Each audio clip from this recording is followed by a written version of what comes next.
Estamos en el capítulo 3. Si es la voluntad de Dios, vamos a avanzar 3 versículos, del 4 al 6. Segunda de Corintios 3, del 4 al 6. Una vez lo tengan, vamos a leerlo. Ustedes ven con la vista y después pasamos a comentarlos. Dice así, comenzando en el versículo 4. Y tal confianza tenemos mediante Cristo para con Dios. No que seamos competentes por nosotros mismos para pensar algo como de nosotros mismos, sino que nuestra competencia proviene de Dios, el cual asimismo nos hizo ministros competentes de un nuevo pacto, no de la letra, sino del Espíritu, porque la letra mata, mas el Espíritu vivifica. Miren cómo él comienza expresando la confianza que tiene para con Dios, pero mediante Cristo. ¿Por qué? Porque de la misma manera que los corintios eran cartas de Cristo, conocidas y leídas por el mundo, Pablo y sus consiervos eran, dice ahí versículo 5, ministros competentes. Ahora, competentes puede significar experto o apto.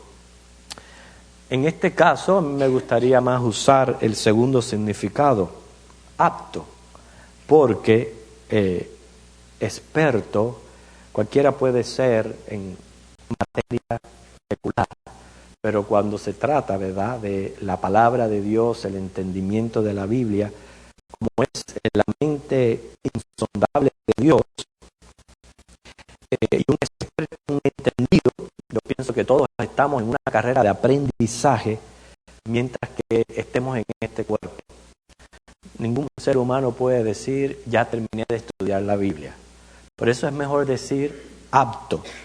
Ellos estaban aptos para llevar a cabo ¿qué? El ministerio, que era tan cuestionado por algunos, inclusive puesto en duda. Así que vamos a ver la veracidad de la genuinidad manifestada en ¿qué? Fíjense, la veracidad de la genuinidad, pero manifestada en como un balance perfecto de seguridad y a su vez humildad. Seguridad y humildad. Fíjense, el mismo apóstol explica para evitar malos entendidos que no eran competentes por ellos mismos. O sea, ellos no se apoyaban en su propia prudencia, en su propia fuerza, lo cual es algo muy sabio que aconseja la Biblia en Proverbios 3 del 5 al 6, que no nos estemos fiando en nuestra propia prudencia ni en nuestros propios caminos, sino que aprendamos a reconocer a Dios. Sino ellos estaban confiados y dependiendo totalmente en la obra del Espíritu Santo en sus vidas, quien los apartó y también los capacitó para ministrar el nuevo pacto. La combinación aquí de seguridad y humildad se aprecia, número 1, por una convicción de la verdad del Evangelio y el potencial del mismo para cambiar vidas. O sea que por eso ellos se sentían seguros, y también porque habían recibido la vocación de apóstol. O sea, se trata de el llamado divino de Dios. Cuando este llamado de Dios es genuino, entonces se manifiesta en humildad, en fe, en valor, en constancia y también en capacitación. Cuando la confianza está en sí mismo, la persona exhibe orgullo y puede notarse arrogancia, indiferencia, egocentrismo, inclusive desprecio hacia los demás y casi siempre desvío de la verdad. Pero la confianza de Pablo estaba en el poder de Dios, y cuando confiamos en Dios, entonces uno va a manifestar aborrecimiento hacia uno mismo en mansedumbre, paciencia inclusive disposición a ser el más pequeño, actitud de aprender. Todo aquel que Dios llama, y especialmente para ministrar la palabra, es capacitado, hermanos, por el Espíritu Santo con todos los dones que se requieren para el desarrollo de dicha función. Por eso es que él podía tener esa firmeza y esa seguridad y decir, yo soy competente, pero a la vez con humildad y con mansedumbre. Pablo supo expresarlo bien en la primera carta de Corintios, cuando él decía, por la gracia de Dios soy lo que soy, y su gracia no ha sido en vano para conmigo. No fue en vano por su conversión, pero también no fue en vano por el ejercicio de sus dones. Pablo se preocupaba responsablemente de ejercer esos dones y se esmeraba en dar lo mejor de sí. Por eso él dice ahí, después de mostrar que él sí era competente de un nuevo pacto.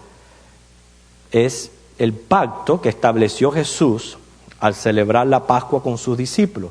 Mateo 26, 28 dice, porque esto es mi sangre del nuevo pacto, que por mucho es derramada para remisión de los pecados. Y él era ministro de este nuevo pacto. Si alguna vez tuviera que ser participante o parte de un comité de púlpito, ¿sabe lo que es un comité de púlpito, verdad? Es un comité que se encarga de elegir al pastor, etcétera. Si alguna vez usted tiene que ser parte de un comité de púlpito, lo primero que debería de preguntarle a ese candidato es: explique el nuevo pacto y la relación que debe de haber entre la ley, gracia y fe. Esa debe ser una de las preguntas principales. Además de otros temas importantes, como es la opinión acerca de Jesucristo y su misión, yo pienso que también escatología juega un papel muy importante en cuanto a eso. Pero piensen eso. Y ahora les hago el reto a ustedes, porque estamos hablando de la elección de un pastor. Un pastor debe de tener claro este nuevo pacto, porque él va a ser ministro del mismo. O sea, es poderlo explicar. ¿Y qué relación hay entre gracia y fe? Usted como cristiano, ¿cuál es su opinión? ¿Se atrevería usted, no ahora, en este mismo momento, pero quizás a tomar la nota y decir, yo necesito explicar este nuevo pacto? ¿Qué es lo que yo entiendo por esto? ¿Qué relación hay entre ley, gracia y fe? ¿Puede explicarla usted? ¿Puede explicar la relación que hay entre estos tres? Y si usted es maestro de escuela dominical, debería de tener una respuesta correcta hacia esta verdad. Por ejemplo, para mí, la ley es el reflejo del carácter de Dios, su carácter santo y justo, y la revelación de su voluntad. Para mí esa es la ley. La gracia sería la manifestación del amor divino proveyendo justificación. O sea, Cristo cumplió con toda justicia. Fe es creer en ese acto de sustitución. Como Pedro lo dice, el justo por el injusto. Y al relacionarlos el uno con el otro, podemos decir que nosotros guardamos los mandamientos. Claro que los guardamos, pero no para autojustificarnos. No podemos autojustificarnos por guardar los mandamientos, porque sabemos que el que cumplió con toda justicia fue Jesucristo. Sin embargo, los mandamientos siguen siendo un reflejo del carácter y la voluntad de Dios. Y además, tengo un llamado personal a la santidad de vida. Y por esa razón guardo los mandamientos. O sea, el ministro de Dios debe de estar apto para explicar lo que es este nuevo pacto y sobre todo la relación que hay entre estos tres aspectos que no todo el mundo lo tiene muy claro. El pacto que Dios estableció con el pueblo hebreo en el monte Sinaí recibe el nombre de Antiguo Pacto. Sus estipulaciones radicaban en una serie de leyes y ritos que debían ser guardados para recibir el favor de Dios. Sin embargo, la dispensación del Evangelio, que se le llama Nuevo Pacto, no se basa en la ley, sino se basa en la fe. Y sigue siendo un convenio, sigue siendo un pacto entre dos, sigue siendo un testamento. Para mí no hay mejor reflejo de este testamento que Efesios 2, 8 y 9. Les explico por qué. Buscamos ese pasaje, Efesios 2, 8 y 9. Muchos deben de conocerlo de memoria.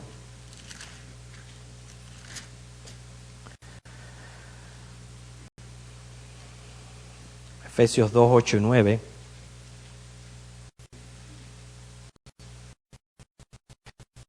Dice, porque por gracia sois salvos por medio de la fe, y esto no de vosotros, pues es don de Dios, no por obras, para que nadie se gloríe. La frase esa, porque por gracia sois salvos, prácticamente abarca todo lo que hizo y obtuvo Cristo al sacrificarse por nosotros. Y lo hizo por puro amor al hombre. ¿Por qué? Porque estábamos incapacitados de autojustificarnos. Y por amor Cristo hizo todo eso. Cuando habla por medio de la fe, hermano, el hombre debe de responder creyendo. Y la fe se hace evidente en el proceso de arrepentimiento, conversión y santificación. Claro que los que han de creer son escogidos desde antes de la fundación del mundo. ¿Por qué? Porque Dios conoce a los hombres. Y esta verdad la enseñó el mismo Jesús. Él sabía desde el principio quién era quién. Y quiero que vayamos a este versículo, a Juan capítulo 6, versículo 64. Juan 6, 64.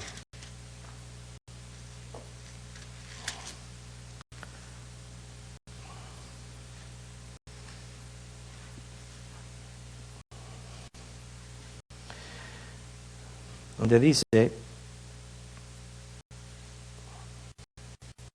pero hay algunos de vosotros que no creen, porque Jesús sabía desde el principio quiénes eran los que no creían y quién le había de entregar. Desde el principio, desde el fundamento del mundo, el Señor sabía quiénes eran los que no creían. Deducimos entonces que también conocía quiénes eran los que creían, los que iban a creer. Inclusive la palabra del Señor menciona ahí en Hechos 7:51 los que resistirían al Espíritu Santo. Segunda de Timoteo 3:8, los que resistirían la verdad. Hebreos 10:29, los que resistirían su gracia. Judas 4, los que convertirían en libertinaje la gracia. Esos son los que pudieran decir por ahí, bueno, ya yo hice la profesión de fe, pues puedo pecar porque al fin y al cabo yo soy salvo. No, eso es convertir en libertinaje la gracia. Y todo esto lo expresa la Biblia. Pero también el Señor sabía quiénes habrían de creer. Hermano, Pablo y otros ministros Pablo y otros, debo decirlo así, eran ministros de este nuevo pacto. ¿Por qué él lo dice aquí, volviendo a nuestro texto de 2 de Corintios capítulo 3?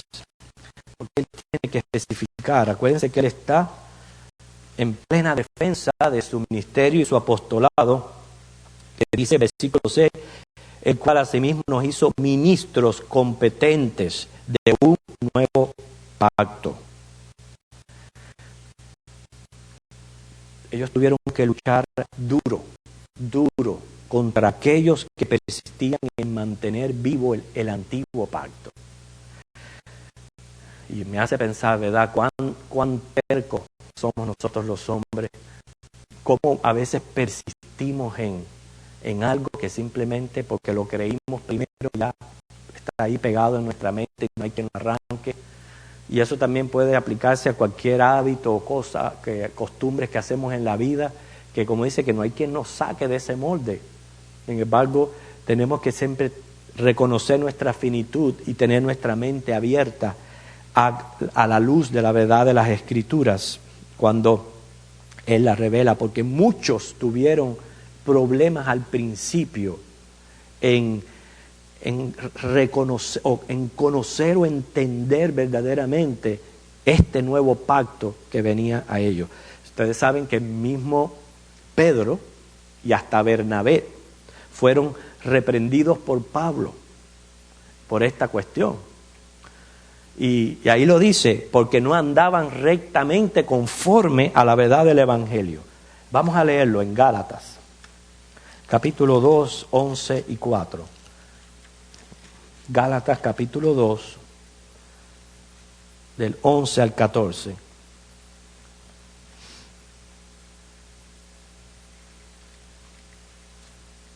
Gálatas 2, 11 al 14.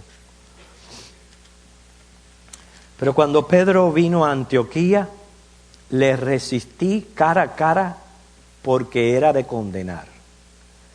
Fíjense, el hombre que Dios usó para traer el primer mensaje del Evangelio a los judíos, que tanto hizo por el Señor, estaba en una condición que era de condenar. Pues antes que viniesen algunos de parte de Jacobo, comía con los gentiles. ¿Se recuerdan la visión que recibió cuando bajó aquel manto con los animales impuros? Pero después que vinieron, se retraía y se apartaba porque tenía miedo de los de la circuncisión, o sea, de los judíos. Y en su simulación participaban también los otros judíos, de tal manera que aún Bernabé fue también arrastrado por la hipocresía de ellos. Pero cuando vi que no andaban rectamente conforme a la verdad del Evangelio, dije a Pedro delante de todos: si tú, siendo judío, vives como los gentiles y no como judío, ¿por qué obligas a los gentiles a judaizar? ¿Se dan cuenta cómo estaba este problema vivo allí en esos primeros tiempos de la iglesia primitiva? Y hasta apóstoles, líderes fuertes de la iglesia, ya se estaban arrastrando por esas tendencias, queriendo judaizar a los gentiles, quiere decir, queriendo mantener el antiguo pacto vigente. Y Pablo le dice, no, nosotros somos ministros, pero de un nuevo pacto. Y es el que debemos nosotros predicar. Te dirá, bueno, eso sucedió aquellos días, ya hoy día no tenemos judaizantes en nuestra iglesia, etcétera, etcétera. Pero déjeme decirle que sí los hay, escondidos, enmascarados detrás de una autojustificación por obras. Porque todo aquel que cree que la persona puede perder la salvación no está haciendo otra cosa que cayendo de la gracia y autojustificándose por esfuerzos humanos. Ese no es el verdadero evangelio, ese no es el nuevo pacto. Ya explicamos, ¿verdad?, anteriormente, cuál debe de ser la correcta relación con la ley. Porque estar en la gracia no significa tampoco estar sin ley. Ya hemos explicado que si guardamos los mandamientos es porque es un reflejo del carácter santo, justo de Dios, y es una revelación de su voluntad. Y tenemos un llamado a santidad de vida.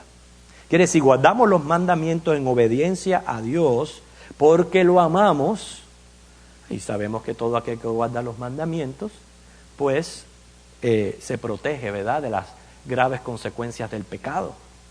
Pero en ningún momento guardamos los mandamientos pensando que actuando así ganamos el cielo. El cielo no se gana. El cielo se recibe porque es por gracia. Es porque Cristo sí satisfizo todas las demandas de justicia y santidad que habían en Dios. Por eso es que en ese versículo procede Pablo a presentar la ley versus el Evangelio, lo pone uno frente al otro, cuando dice aquí en esta frase,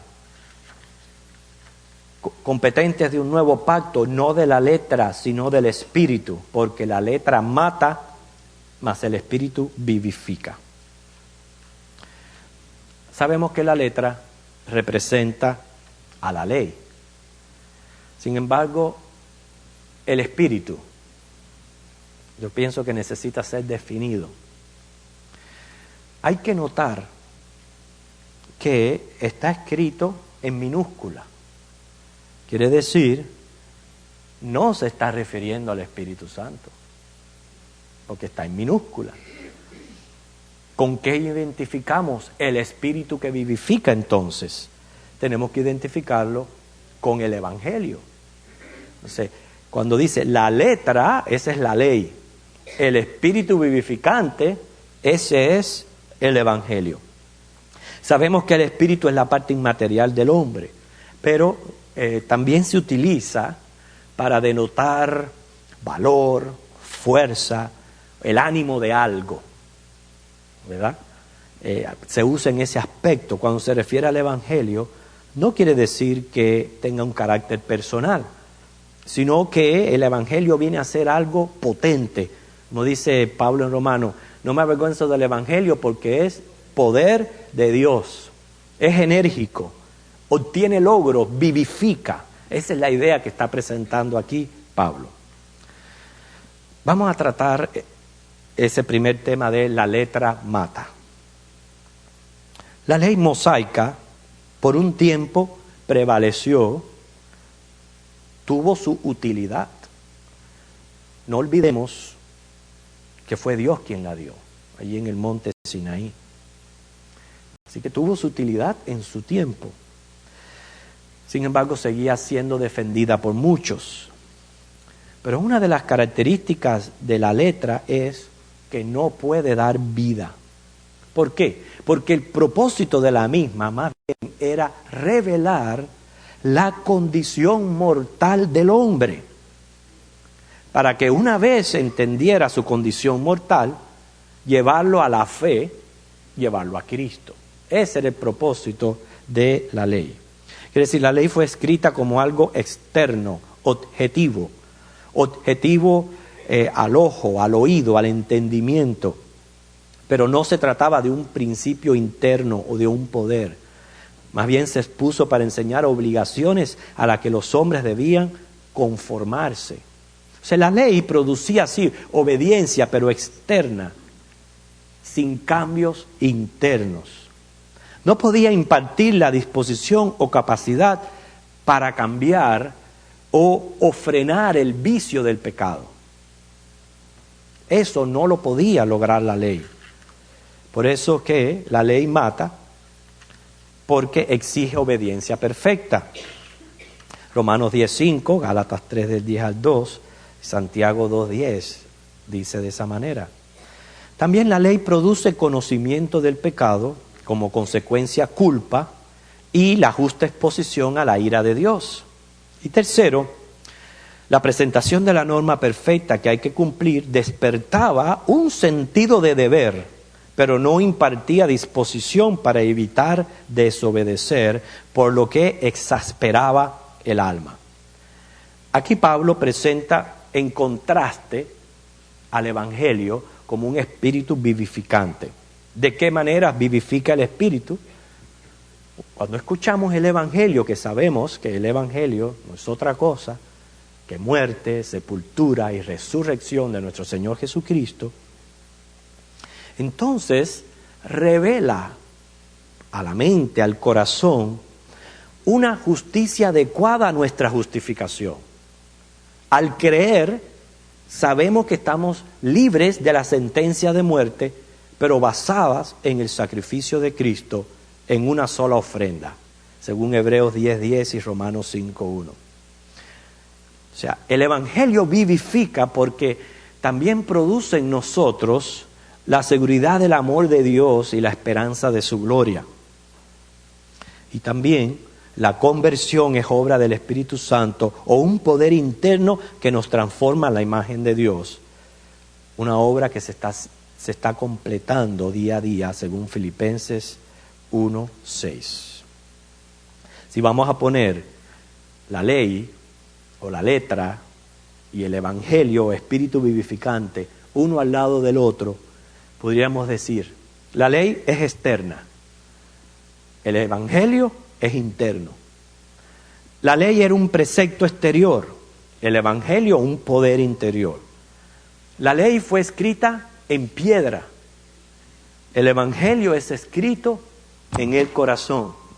Pues en la semana pasada explicábamos, cuando hay algo escrito en el corazón, involucra la emoción, quiere decir, amo hacer la voluntad de Dios, que es muy diferente a ser obediente porque tengo que serlo.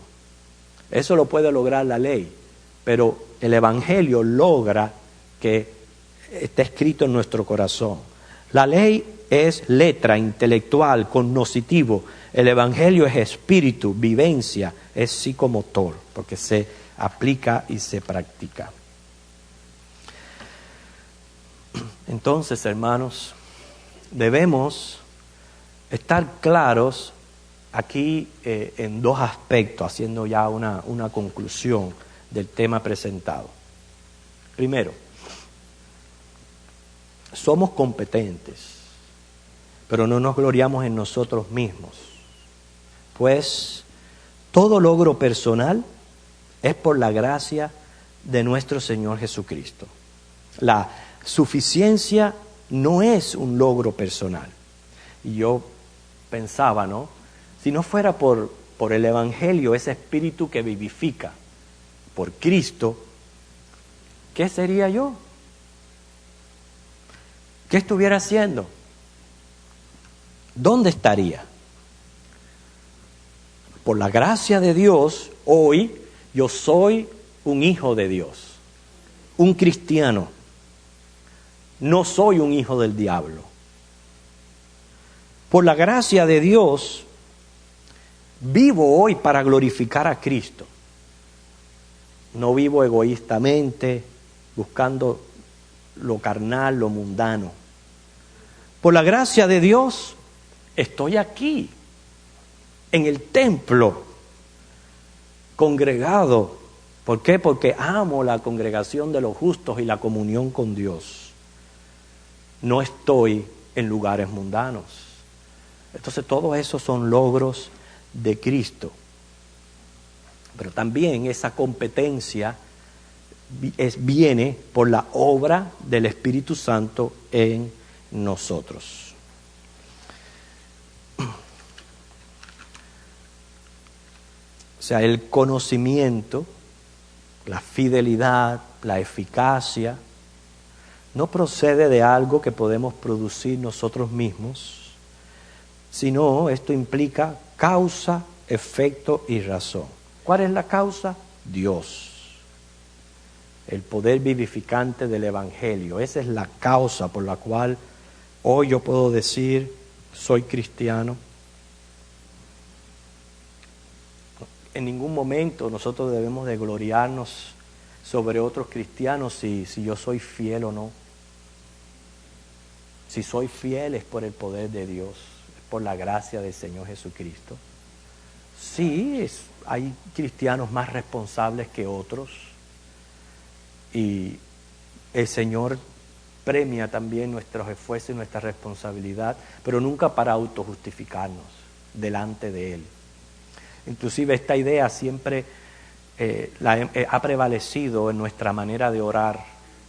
Cuando uno ora, uno no puede decir, ay Dios, mira, atiende a la hermanita, al hermanito, porque hace esto para ti, porque hace esto por acá, porque es esto, porque es lo otro. Porque ya eso es poner méritos delante y como si hiciéramos a Dios deudor. Como que tiene que respondernos porque somos esto o aquello. No, Señor. Si yo soy fiel, y le doy gracias a Dios por serlo, es por la causa. La causa es Dios, y la causa es el Espíritu vivificante. El efecto y la razón sí viene a ser suficiencia, capacidad, cualificación, y por eso es que Pablo aquí se defendía. Espérense un momento, ustedes están poniendo en duda mi ministerio y mi apostolado, pero yo soy un ministro competente y del nuevo pacto. Y él lo hablaba con toda seguridad porque tenía un llamado de Dios. Y a su vez, en otras partes, lo hacía expresando mucha humildad y mucha dependencia del Espíritu de Dios. Que el Señor les bendiga, hermano.